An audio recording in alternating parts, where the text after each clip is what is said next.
All right, Justin Pugh is here. He is a longtime NFL lineman. He is doing ESPN radio with me on the weekends. And more importantly, more important than anything, he's doing a YouTube series where he's going around the country visiting different fan bases, stadiums on Thursday Night Football.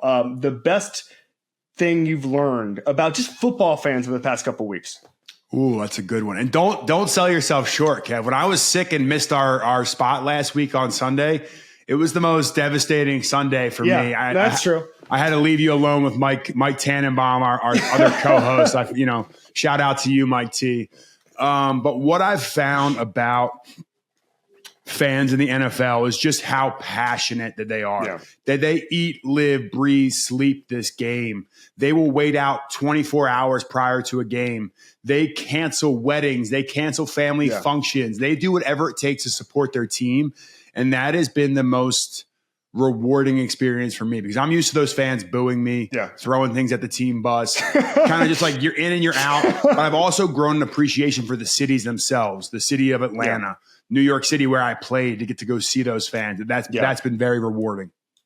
What's the toughest place to actually play? Because and what does that mean? Like, obviously, noise is one thing. If they're throwing stuff at you, that's another thing. If they're pulling the fire alarm in the team hotel, that's one thing. But like all encompassing, what's the one stadium where you're just like, I do not want to do this, dude? Yeah, I'm gonna give you some different criteria for each. The loudest place to play is Seattle. Seattle in the 12th man is real. You can barely hear yourself think.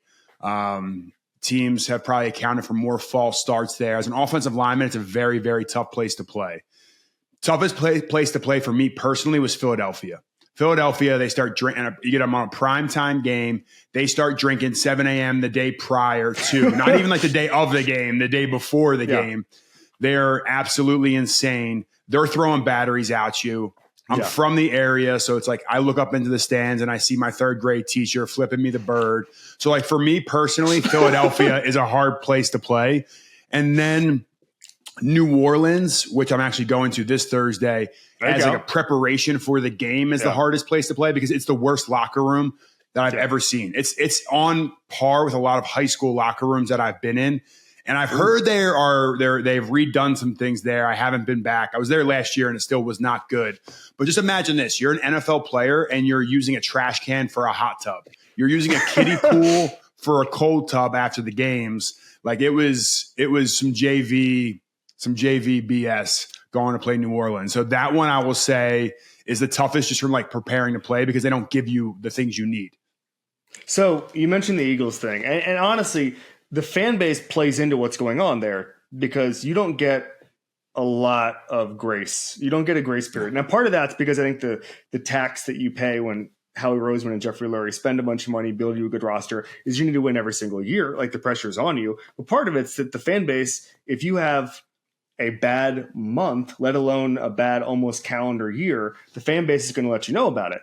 And I'm curious now, you played against this team last year. Like, are the vibes just broken there? Can anything be fixed? It is one of the most talented teams on paper. If you look at Howie Roseman and you look what Jeffrey Lurie have done, they spend money on this team. They're constantly spending money early to make sure that these guys don't hit free agency. They get them at the top of the market, but they get it early. And then all of a sudden, everyone else comes in later, Jerry Jones, and has to completely overpay his guys because he tries to play poker and it always fails. So with that being said, the Eagles have more talent on their roster than most NFL teams. The pressure that comes with that is immense. You're expected to compete for championships every year, and if you don't, they're gonna let you know. And right now, it feels like something is broken internally with the Philadelphia Eagles. The offense looks stagnant. When you have Saquon Barkley, A.J. Brown, Devonta Smith, Dallas Goedert, Jalen Hurts, like you shouldn't be struggling to score against the Cleveland Browns, and they are. The head coach shouldn't be screaming at fans on a home game about like this and that. And he brings his kids to the press conference. Like Nick Sirianni, it's a bad look right now. He just looks optically, it looks like something internally is going on with that team because it can't be the players. The players are too talented for it just to be a talent issue. There's something going on coaching wise that is impacting the Philadelphia Eagles. I completely agree with you. Speaking of coaching and the impact it has in the locker room, like the Deshaun Watson thing, I've never seen anything like it. I'm curious from your perspective, what and this is something I talked about a couple of times over the weekend, but like what it means when a coach starts to lose credibility because they're playing a guy that the locker room knows is not a guy who should be on the field. You know, like you're playing, it's almost like you can't take anything they say seriously, or whether that's coach, GM, ownership, whatever, because they're making a decision that is not in the best interest of the team. Does that weigh on a team? It is crippled the Cleveland Browns because similar to the Cleveland Browns, Andrew Berry, or similar to the Philadelphia Eagles, Andrew Berry and the Cleveland Browns spend money the exact same way. Yeah. The Cleveland Browns actually do it to a more dramatic extent. They've spent more money than any team in the NFL over the last 4 years. When you watch Kevin Stefanski talk about Deshaun Watson, it's like there's this gun off screen. I know we can't make gun gestures in the NFL anymore without getting fined, but I think we're safe. It feels like Kevin Stefanski has a gun to his head by Jimmy Haslam. And I don't know if it's Andrew Berry and Jimmy Haslam both have guns to his head. But when he talks about it, it's almost like I was told from up above that he's the quarterback no matter what, because he didn't even give a chance post-game to like talk about it. He's like, Deshaun Watson is the quarterback. And when that happens, the locker room and guys like Joel Bitonio have been there for years and put their body on the lines. Guys like Myles Garrett who are fighting week in and week out through injury to play. You start to lose the locker room, and that is too talented of a roster. Hopefully Nick Chubb can come back and just take all pressure off Deshaun, and they can just hand it off 40 times a game, because it is going to go down as the worst trade and the worst contract. I think in any sport of all time, this will go down as the worst trade and the worst contract of all time. And you feel bad because it's a very talented team and they should be much better than they are. Without a doubt. It is the worst trade of all time. It is, and this is something I've said since the beginning. It was a bad idea when he was good at football, and now he's awful at football. And imagine how much worse it is. So you blocked for two notable players. You blocked for Kyler Murray, obviously, and then you blocked for one of our bosses here at Omaha Productions, Eli Manning. I assume they were different experiences, Justin. They were. Break that down for me. Okay, so if you have a spectrum of quarterbacks, they're on the complete opposite ends of each other. They couldn't be more polar opposite than one another. I came into the NFL and got to play for the New York Giants right after they won a Super Bowl. The first call I got was from Eli Manning, and he was, calling to congratulate me and tell me it was time to get to work. He is NFL royalty. It's something I've learned throughout my career. You don't mess with NFL royalty. Guys like with the last name Manning, the last name Fitzgerald, like you don't mess with guys with like pedigree like that. If you look at the back of your board, most of those guys are on that list. I mean, you got Willie exactly. Oh, those guys. Willie Roaf did not let anybody mess with anybody. Exactly. So when I first got there to Eli Manning, he was the gold standard of how to play quarterback. He was first one in. He was last one out. It wasn't like Eli was the most athletic guy in the world. I think I actually was responsible for getting a holding call on his longest run of his career. Oh, no. It was like a 15-yard run against the Green Bay Packers. We could probably find that stat out somewhere. So I apologize, Eli, for getting that call back for you. But I've also defended him. You know what I mean? When guys hit him late, I'd always go fight people. So I made up for it throughout the years. But Eli Manning, he made all the protection calls. He made sure the offensive line was where they were supposed to be when they were supposed to be there. And then I get to Arizona. I knew no one else but Eli Manning at quarterback. So when I got to Arizona, we actually had Sam Bradford and Josh Rosen, the experiment that was that first year. We were the worst offense in the NFL. Yeah. I think actually in NFL history, we were the worst offense of all time. And it was my first time I've ever seen quarterbacks aren't all like Eli Manning. I just assumed this is the NFL. These guys are making X dollars. They all just operate like Eli Manning does. He is one of a kind. There's a reason why he's going to go into the Hall of Fame. Yeah, I mean, I don't know why there's any argument when it comes to that. No debate here. No debate. So, and then we draft Kyler Murray. We get a young player, absolutely incredible athlete, the best athlete, no offense, Eli, that I've ever been around. Threw the prettiest ball that I've ever seen a quarterback let rip. No offense, Eli, again, but Kyler Murray is almost made in a lab to play quarterback. Yeah. But aside from the fact that he was probably 3 or 4 inches shorter than you would have liked at that quarterback position.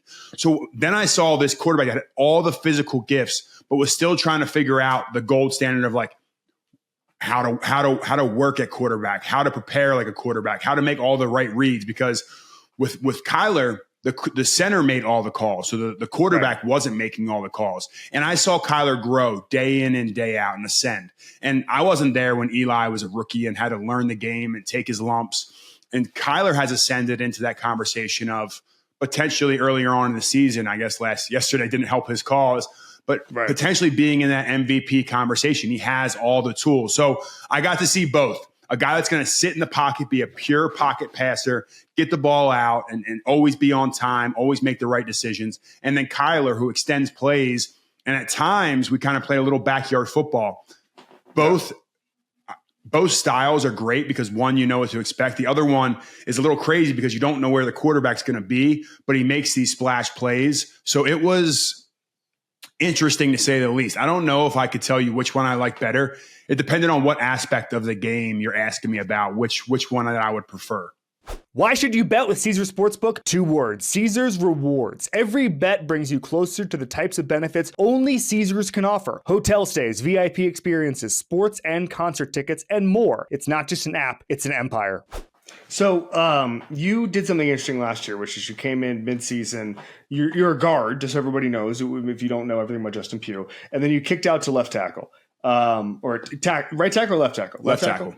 Left tackle. And you went against Von Miller, I believe, in your first game there. So welcome to left tackle, buddy. I'm curious, like, for someone who, with 280 pounds, I believe, and it's always possible that someone's going to call you and give you a real contract to show up. Take me through what that looks like. How often you have to work out, how often you have to watch tape. Like, just take me through life as someone who has, I don't know, let's say 4 toes in media, 6. I don't know how you would do that. I don't want to say 1 foot. I don't want to speak for you. Like, how does that actually work? So I didn't know I was going to do media at the time. I had tore my ACL a year prior to coming back and playing for the Giants that last season. So I went to Italy. I wasn't rehabbing like I should have been. I was eating croissants and I was eating meatballs and going to see the Coliseum. Yeah. And when I got back, teams started hitting me up that they were interested. And I thought, you know what, if I want to do media, if I want to do real estate, if I want to kind of extend my life as an entrepreneur, what better place to go back to than the New York Giants? So I created a plan to go back and play for the New York Giants. I had offers from the Philadelphia Eagles. I had offers from the New Orleans Saints. I had offers from San Francisco. They had reached out. Pittsburgh had reached out. There was no team I was going to play for besides the New York Giants because every team was offering me the same thing financially. But the Giants offer more from a social equity standpoint where life after football makes a whole lot more sense to play for the New York Giants. So plan worked to perfection. I go back to the Giants and I start working out as if, I'm going to be playing left guard. It's like riding a bike. I've done it for years. I played left tackle. So I don't want the narrative to be out there that I've never played tackle in the NFL. I've started 50 games at right tackle. I've started 3 or 4 games at left tackle. But I went back to the Giants, and to say it's the most difficult offense I've ever been a part of, more difficult than Kevin Gilbride and Tom Coughlin and Eli Manning when I first got into the NFL, more difficult than Cliff Kingsbury's offense I ran in Arizona for years. It is a very wordy, very nuanced system that you need to be in for a little bit of a time to really understand it. Daboll is a great offensive mind, probably my favorite offensive coordinator that I've ever played for, and that's saying something. I've had some really great coaches throughout my career, but Daboll knows every position inside and out. And it's like learning to speak Spanish. I had a little bit of a baseline because most teams run the same plays. They just call them different things. It's like learning to speak Spanish. The best way I can describe it to you. I was there for 3 days and I started a game at left guard. So it's like riding a bike. I'm used to it, but the manual was in Spanish. So I had the left tackle next to me interpreting the plays for me. He would say, hey, all right, this play's name's just say Syracuse, right? This play is called Syracuse. Syracuse is just inside zone. So just run inside zone. Inside zone. Just do that. Yeah. Well, 3 plays into the game, the left tackle goes down. And I'm looking at the sidelines and I see Daboll and I see the offensive line coach looking at me like, hey, you got to go to left tackle. And I said, wait, he was just interpreting for me. You're going to put me at left tackle, and now I got to talk to the new left guard. And I kick out there, and Von Miller's there the first play. Buffalo, if you guys don't know, is one of the loudest environments in football. So when you play on the road, you go on silent cadence, which everything is predicated off the center's head. So if you ever see teams playing in a loud environment, you're always going to see the center bobbing his head. when the center bobs his head and lifts it up, the left tackle is supposed to move. Timing is the most important thing at tackle on the road in a hostile environment. So I'm trying to get off the ball as quick as possible. The center and I are not on the same page. I start yelling at him on the sidelines because I'm like, you're not embarrassing me on primetime TV. So it was a debacle at first. There was a couple of false starts, a couple that I didn't even get out of my stance for because I was trying to hold my set. And so they got some free sacks. We come back, we almost win the game. And then after that game, my wife's like, you really said straight off the couch on your intro and then go out there and have 3 penalties and 2 sacks in your first 5 plays. It was like the most embarrassing thing you could have drawn up. But the fact that you came back and you guys almost won and I ended up still like having the highest grade ended up doing well in my favor. Now everyone asks me to sign straight off the couch when I go to sign their autographs. Dude, it's a claim to fame, man. I love that. Some quick hitters for you. A guy you think in the league right now who doesn't get enough credit. I will go. Ooh, that's a good question. I'm going to go offensive line, and I'm going to go Andrew Thomas, the left tackle of the New York Giants. Whoa, not a lot of people talk about him. They know that he's been through the ups and downs, but Andrew Thomas is a guy that's a rock solid player for the Giants, and he'll be an integral part of what they're building in the future. Toughest guy in the league to block that's still in the league. Myles Garrett, not even a question. I would have said Aaron Donald. He's since retired. Myles Garrett is borderline unblockable. No one can do it. Can you tell me a Myles Garrett story? We play Myles Garrett in Cleveland his rookie year. He was the first overall pick. You go against Jadeveon Clowney, you go against some other guys that were first overall picks or very high round picks, and you're wary of them. But like Jadeveon Clowney didn't. When you put your hands on him, you're like, all right, he's human. He's a human being. Yeah. He's still very good. Don't get me wrong whatsoever. I went to hit Myles Garrett. I'm playing left guard. No one's on me at this time. I'm like, I'm going to get a free shot. I'm going to hit this rookie, welcome him to the NFL. Yeah. I hit Myles Garrett, and it was like hitting a cinder block. He didn't move. It actually ended up hurting my shoulder. And I'm like, all right, there's something different about this dude. I'm like, hey, left tackle, my best friend, DJ Humphries. I'm like, hey, you're on your own out there. That dude is a freakazoid. I'm staying as far away from him as possible. So me trying to welcome him to the NFL was actually him welcoming me to the Myles Garrett era.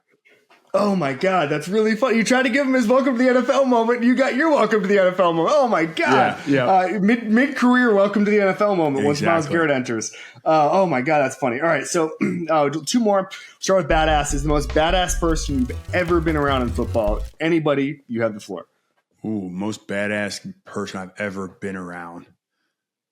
I'm going to go Larry Fitzgerald. Like Larry Fitzgerald is the gold standard on the field, but I'm going to talk about what he does off the field. Like this guy is a leader. He shows guys how to be pros, and that's what I consider a badass. Someone that takes somebody and pulls them up and brings them and helps level them up. He does a branding summit every offseason, partnering with the NFL to teach guys about how to leverage their brand. Oh, you're playing for the Arizona Cardinals. Oh, you played at Syracuse University. Reach out to the alumni, build a network. So a badass to me is not just someone on the field that's going to go out and KO guys, which Larry also did. He took guys out and was a Hall of Fame receiver.